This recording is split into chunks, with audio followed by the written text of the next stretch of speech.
Bonjour, bienvenue, je m'apprête à faire les Sagittaires pour le début du mois d'avril, du 1er au 15. Alors là, pour ce mois-ci, il y a une extension. Si vous voulez aller voir de quoi ça traite, tout sera dans la barre d'infos si ça vous interpelle et surtout si ça vous intéresse. Au niveau du début de mois, on va voir qu'est-ce que c'est l'énergie pour les Sagittaires. Ok, c'est intéressant parce qu'il y a des énergies un peu similaires à la Vierge pour la fin du mois. Là, vu que je prends de l'avance sur les tirages, mais bref, je m'égare. Changement de cap, évident, hein, changement de cap, et on est en train d'étudier justement le terrain, donc que ça soit pour pouvoir acheter une maison, que ça soit reprendre des études, que ça soit voilà, vouloir vous instruire sur un sujet, reprendre des formations, reprendre les cours du soir, je sais pas.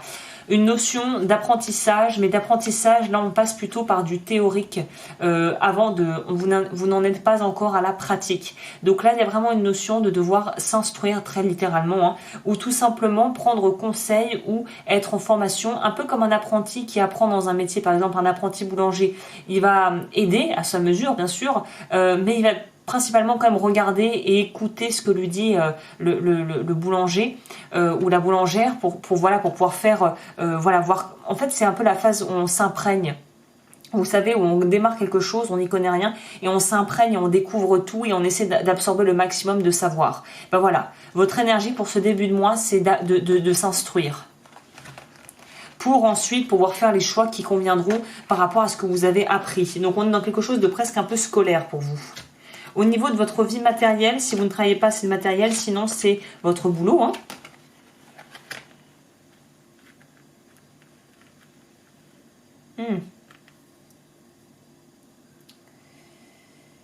Je suis partagée parce que j'ai envie de vous dire que pour certains Sagittaires, c'est on apprend à fond parce qu'on veut absolument cassos du travail actuel dans lequel on est, qu'on ne veut plus.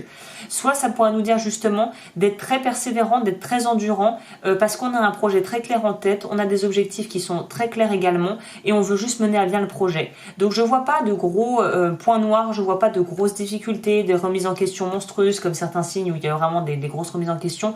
Mais là c'est plutôt soit trouver les ressources pour pouvoir rapidement fissa partir ailleurs, soit continuer si on est bien dans son travail ou dans ce que l'on fait et d'avancer à son rythme en ayant la persévérance nécessaire pour pouvoir mener à bien le projet en fait, hein.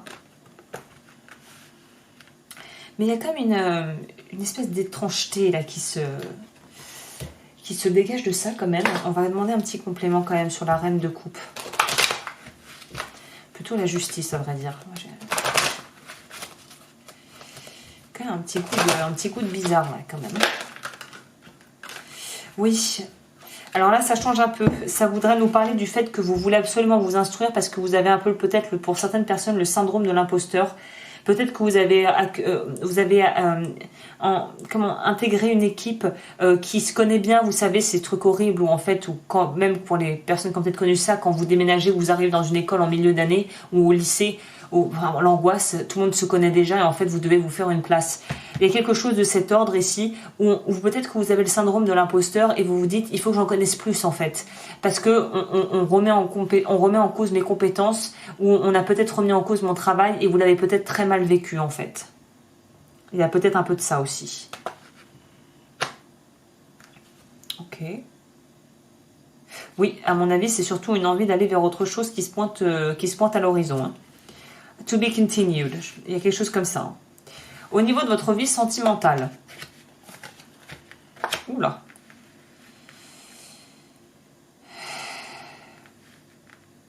Il y a un truc pas très sain dans ces énergies-là. Pourtant, il n'y a rien de dramatique, mais il y a quelque chose qui, moi, me dérange, quoi. Il y a beaucoup d'ego là-dedans, en fait. Il y a peut-être un travail à faire sur vous par rapport à votre propre ego et peut-être à vos blessures intérieures qui ravivent en vous, hein, qui vous mettent en mode protectif, une espèce de protectionnisme démesuré où vous avez l'impression qu'on s'en prend à vous et qu'on remet en cause tout ce que vous racontez et qu'en fait vous aimeriez bien tous qui ferment leur bouche, hein, pour parler poliment. Et du coup ça se ressent aussi sur votre vie sentimentale. Pour moi ça va pas dans votre famille. Le foyer, ça va pas.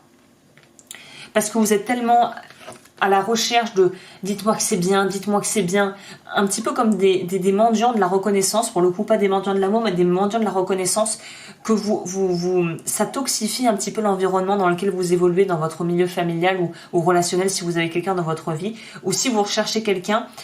Ce besoin qu'on vous dise à quel point c'est bien ce que vous faites et que vous êtes sur la bonne voie, c'est ce besoin d'être rassuré est pas du tout sexy en fait. C'est parce que ça démontre une forme de non-confiance en vous en fait, de ne pas faire confiance à la vie, de ne pas vous faire confiance. Ça n'attire pas du tout les gens, ça c'est quelque chose qui va peut-être avoir tendance à être un peu un répulsif. Donc là, on vous demande de vraiment vous repositionner par rapport à vous, par rapport à vos besoins et de voir qu'est-ce que les gens vont appuyer chez vous qui est à régler en interne, puisqu'ils vont juste appuyer sur des blessures qui sont déjà là. Donc c'est localiser les blessures pour pouvoir s'en sortir en fait et s'en libérer et avoir quelque chose de plus harmonieux au niveau de votre vie de famille.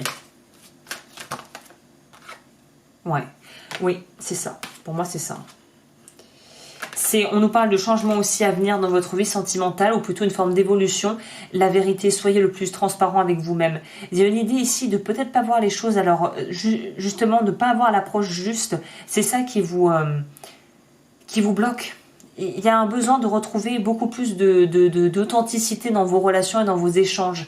Et peut-être que vous avez endosser ce rôle un peu de ce masque social parce que justement par peur d'être du syndrome de l'imposteur et de tout ça. Donc là on vous demande de sortir de ça pour retourner dans quelque chose de beaucoup plus authentique avec les autres. Vous avez le choix, vous avez le droit. Ok. Au niveau du chakra, moi j'aurais envie de dire chakra de la gorge, chakra coronal. Si vous ne savez pas ce que sont les révocations des vœux karmiques, je mettrai la vidéo est déjà en barre d'information de cette vidéo explicative. À vous, c'est le cœur. Ah, quand même, chakra de la gorge en dessous. Donc, vœu de célibat à révoquer, vœu de silence à révoquer. Et au niveau du conseil pour vous, le gardien de la terre. Alors ça, je la sors très peu, cette carte. Pour tout vous dire, on va aller lire ça.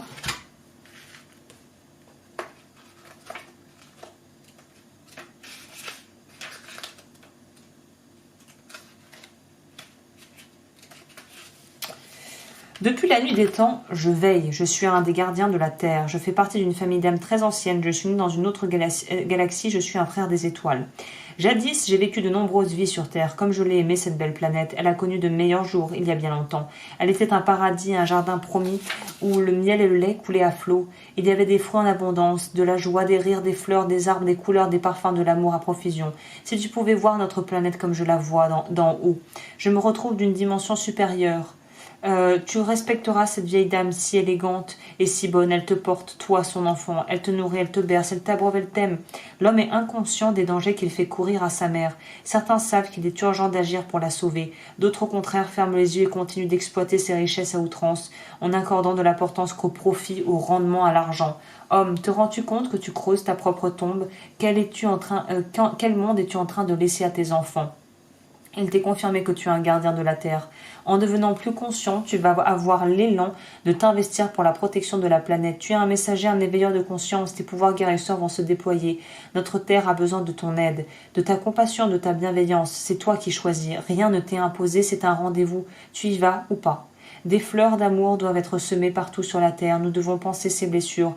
Et surtout, nous devons cesser dès maintenant de la faire souffrir. Tous ensemble, interdépendants, posons des actes concrets d'amour, car l'amour guérit tout. Merci. Donc c'est assez profond, hein, c'est un peu plus profond que là la base de lecture que j'ai. Mais s'il faut que vous donniez un sens à votre vie, ou s'il faut utiliser ces douleurs qui ont été provoquées peut-être de par des blessures d'enfance liées à votre ego et le fait de vous sentir peut-être pas digne d'aimer, pas digne d'être aimé, ou tout simplement de vous sentir complètement à la merci de ce qui se passe, engagez-vous déjà vis-à-vis de vous-même et engagez-vous peut-être au niveau écologique si ça vous parle. Pour certains sagittaires qui pourraient me regarder, ça pourrait être quelque chose de très bien pour vous. Adoma! Bon bah écoutez, j'en ai fini pour votre tirage, mon chat se réveille, donc je vais m'arrêter là, je vous souhaite un très joli mois, et comme je vous le disais, les extensions sont disponibles juste en barre d'infos.